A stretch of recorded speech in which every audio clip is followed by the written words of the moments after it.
In the biblical narrative, Eve is the first woman created by God to be a companion and helper for Adam.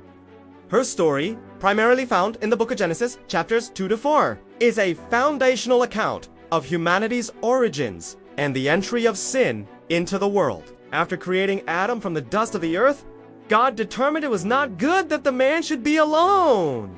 While Adam slept, God took one of his ribs or sides to form Eve, the first woman. Adam welcomed her as bone of my bones and flesh of my flesh, and they lived in the perfect Garden of Eden, naked and unashamed. God gave the couple one command.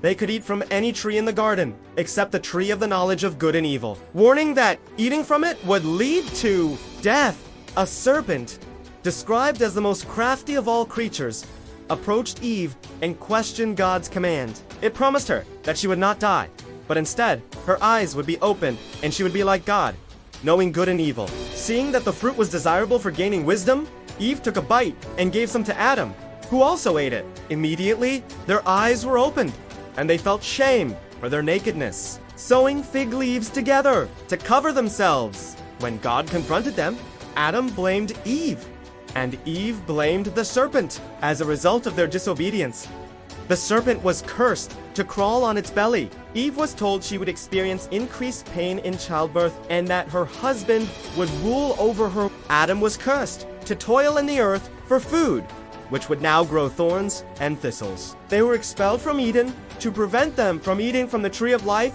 and living forever in their fallen state. Despite their exile, Adam named his wife Eve, meaning life or living, because she would be the mother of all living humans. She bore 3 sons named in the Bible: Cain, Abel, and Seth, along with other children. She experienced profound tragedy when her eldest son, Cain, murdered his brother, Abel.